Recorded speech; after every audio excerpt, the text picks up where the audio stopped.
What's going on, guys? It's been a minute since I've made a video because I crashed my dirt bike. I'll put the video here.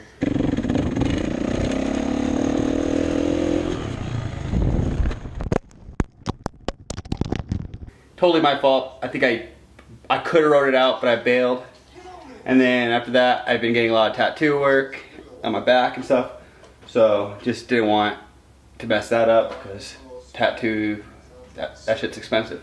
But we're gonna fix this today. I got my tools. I got the Fast and the Furious playing. And yeah, let's get started. All right, so first we're gonna take the battery out. We're gonna take the intercooler piping out. And then the linkage for the throttle. And then we'll go from there. All right, just a tip. Take the linkages off here, then you don't have to do any adjustments. We got the manifold and throttle bodies off. Not the easiest job, but it's not too bad. But this part looks like it's gonna suck. Not looking forward to this part. We got to drain the coolant, get the fuel rail off, and yeah, see what we have to do. Looks like a pain in the ass. All right, got the air chamber off. Honestly, this wasn't as bad as I thought. If you're able to get the manifold and throttle bodies off, you can definitely do this part. So here it is, and it was leaking from around here somewhere, probably either here, but I'm not sure if that was from when I took the manifold off, if it was stuck. But you can see here's where it was leaking at, all through here. So we'll clean this up. I'm gonna reseal the coolant tube, coolant crossover, and clean the manifold. We'll clean this, and I'm gonna replace that coolant hose, that coolant hose, and I might just reseal.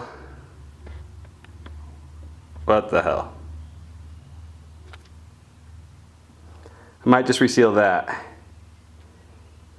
while I'm here. But yeah, if you could do the manifold and throttle bodies, you could definitely get the air chamber off. It's not that hard.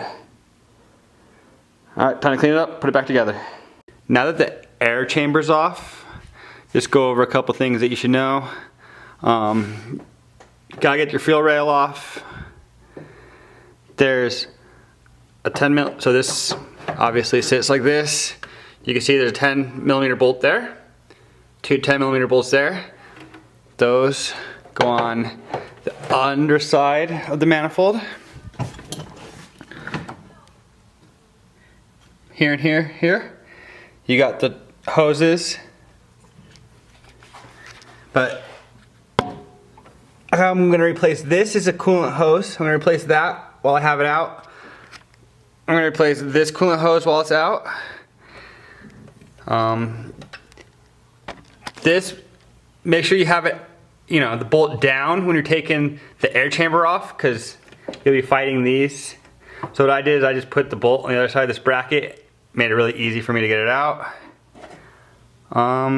Yeah, I mean, it's pretty straightforward. I guess the only two things that you can't really see is this coolant line and this air hose right here that just pops off. But it's straightforward. You should be able, if you can get this off and those off, you'll have no problem getting that air chamber off. So I gotta get this gasket right here. I might try to do Fuji Bond if I can't find it. There's some of that sealant, but I should be able to find it. But yeah, I should have the parts here by next week, have this up and running. I'm going to Vegas next Saturday, so I'll miss Cars and Coffee again. But finally got everything off, so she should be up and running soon.